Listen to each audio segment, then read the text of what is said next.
आगे हम बात करें तो वन नेशन वन इलेक्शन को लेकर देश भर में राजनीति गरमाई हुई है। अब इसी बीच एक खबर निकलकर सामने आ रही है कि लोकसभा में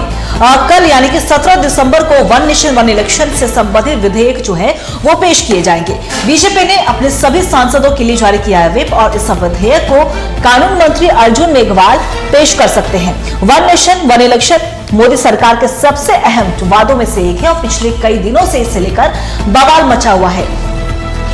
एक तरफ सत्ता पक्ष इसका स्वागत कर रही है, बोल रहा है कि ये जो विधेयक जो लाया जा रहा है वन नेशन वन इलेक्शन ये स्वागत योग्य है, लेकिन विपक्ष की जब बात हो रही है तो विपक्ष इसे बिल्कुल भी स्वीकार नहीं कर रही है। बीजेपी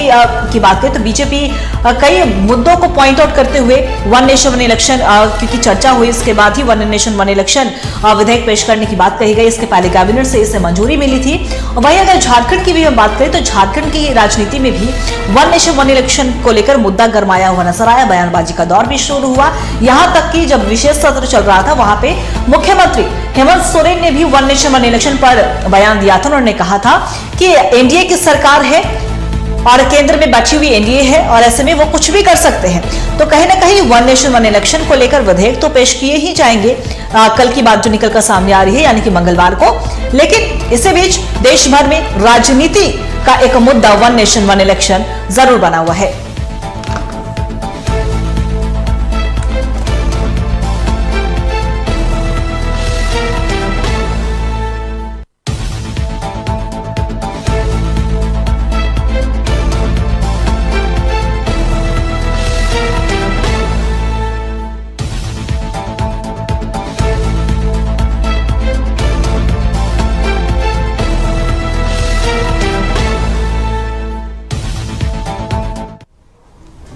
और इसी खबर पे और भी ज्यादा जानकारी के लिए हमारे एग्जीक्यूटिव एडिटर राकेश जी हमारे साथ लाइव बने हुए उनका रुख करेंगे। राकेश जी देखिए, अगर हम बात करें वन नेशन वन इलेक्शन की तो इससे लेकर देश भर में कहीं ना कहीं राजनीति जो है वो गरमाई हुई है और झारखंड भी इससे अछूता नहीं है। झारखंड में भी हमने देखा है कि विशेष सत्र के दौरान बयानबाजी का दौर शुरू होता है और अभी भी झारखंड की राजनीति में भी कहीं ना कहीं वन नेशन वन इलेक्शन का जो मुद्दा है वो गरमाया हुआ है। लेकिन अब जो बातें निकलकर सामने आ रही है कैबिनेट से तो वन नेशन वन इलेक्शन को मंजूरी मिले ही तो लोकसभा यानी कि सदन में भी मंगलवार को विधेयक को पेश होने की बात कही जा रही है। क्या कुछ जानकारी इस पर?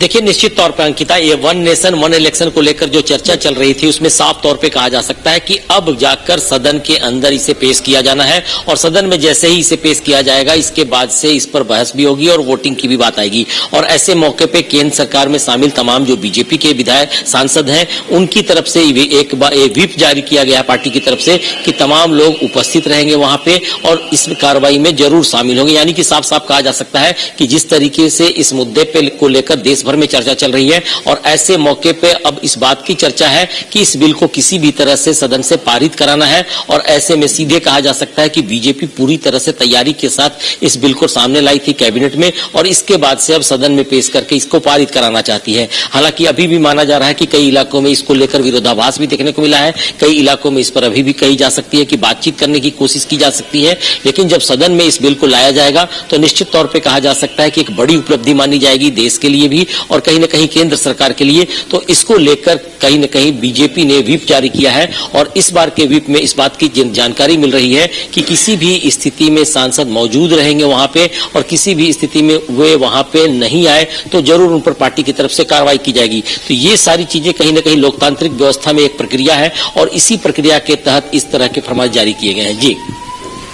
देखिए, बिल्कुल राकेश जी, अगर हम वन नेशन वन इलेक्शन की बात करें तो एक तरफ बीजेपी यानी जो केंद्रीय सरकार में बैठी बीजेपी है और झारखंड की बात कर ले हम तो बीजेपी के जो तमाम नेता हैं वो इसे स्वागत योग्य बता रहे हैं। लेकिन कहा जा रहा है कि विपक्ष कहीं अगर विधेयक ये पेश किया जाता है तो विपक्ष इस पर बवाल भी कर सकती है। तो क्या ऐसी संभावनाएं हैं कि जब ये विधेयक मान लीजिए कल पेश होता है तो विपक्ष की ओर से बवाल देखने को मिल सकता है?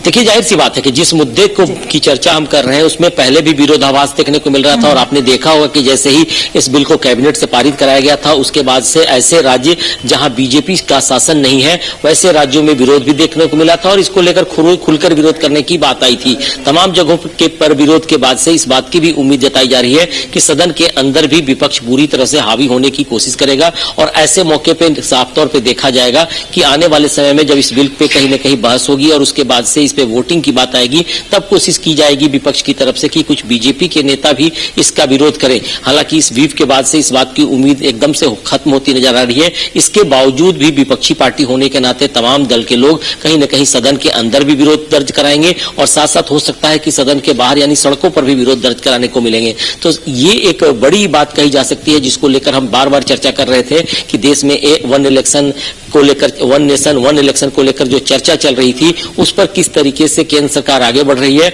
और आने वाले समय में जब 29 के चुनाव होंगे उस समय कैसे इस प्रक्रिया के तहत लागू कराने की बात कही जाएगी। इसकी पूरी तैयारी करके ही बीजेपी सरकार केंद्र में इन सारी चीजों को लेकर बातचीत कर रही थी और ऐसे मौके पे अब सदन में सारी कार्रवाई होनी है, बहस होनी है और साथ साथ इस बिल को पारित कराने की कोशिश की जाएगी। जी देखिए, जब भी कोई विधेयक अगर पेश किए जाते हैं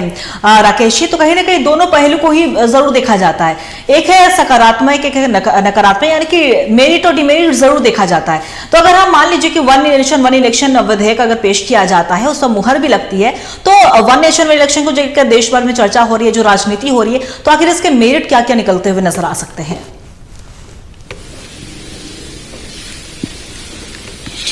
देखिए, विरोधाभास तो होगा। खास करके आपने देखा होगा कि चूंकि भारत एक ऐसा देश है जहां कई राज्य हैं, तमाम जगहों पे कई तरह की चीजें चल रही हैं। खास करके कई ऐसे राज्य हैं जहां पे छोटी पार्टियां हैं और प्रदेश स्तर की पार्टियां हैं जिसको लेकर चर्चा चल रही है कि अगर इस तरह के बिल आते हैं तो हो सकता है कि छोटी पार्टियों का अस्तित्व खत्म हो जाएगा। आपने देखा होगा कि बंगाल से भी विरोध दर्ज कराए जा रहे थे, झारखंड में भी कुछ मुद्दे इस तरह के सामने आए थे। और इसके साथ साथ उन राज्यों की हम चर्चा करेंगे जिन राज्यों की हम बातचीत करते हैं जहां बीजेपी शासन नहीं कर रही है, तो ऐसे मौके पे विरोध तो देखने को मिलेंगे। लेकिन अभी भी कहा जा सकता है कि चूंकि सदन की मामले की बात कही जाएगी, सदन के अंदर की बात है ये, तो साफ तौर पे कहा जा सकता है कि सदन में अगर इसको पारित करा लिया जाता है तब आगे की प्रक्रिया शुरू होगी। हालांकि अभी कई तरह की पेचीदगियां सामने आएंगी और मुझे लगता है कि एक राजनीतिक दृष्टिकोण से भी और केंद्र सरकार की दृष्टिकोण से भी इस पर अभी चर्चा होनी बाकी है। और आने वाले समय में हो सकता है कि जब विरोधाभास होगा, बातचीत होगी, कुछ संगठन भी सामने आएंगे, राजनीतिक दृष्टिकोण से विपक्षी पार्टी भी सामने आएंगे और उन बारीकियों का जिक्र करने की कोशिश की जाएगी जिसको लेकर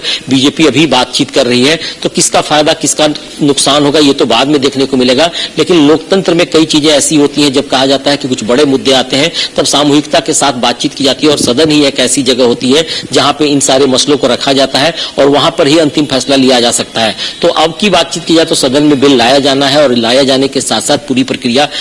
कराई जाएगी। और इसके साथ साथ अब कहा जा रहा है कि विरोध भी देखने को मिलेगा, प्रदर्शन भी देखने को मिल सकता है और साथ साथ सदन के अंदर भी कहीं न कहीं हंगामा देखने को मिल सकता है। जी जी राकेश जी, आपका बहुत बहुत शुक्रिया तमाम जानकारी के लिए। तो बता दें आपको कि वन नेशन वन इलेक्शन को लेकर देश भर की राजनीति गरमाई हुई है और अब कहा जा रहा है कि मंगलवार को इस विधेयक को पेश किया जाना है और बीजेपी ने अपने सभी सांसदों के लिए व्हिप भी जारी किया और इस विधेयक को कहा जा रहा है कि कानून मंत्री अर्जुन मेघवाल पेश कर सकते हैं। वहीं one nation one election Modi सरकार के सबसे अहम चुनावी मुद्दों में से एक बताया जा रहा है। पिछले दिन भी इसे लेकर बवाल मचता हुआ नजर आया। तो अब देखने वाली बात होगी कि जब विधेयक पेश होता है तो किस तरीके से विरोधाभास देखने को मिल सकता है, विपक्ष का क्या कुछ रुख देखने को मिल सकता है।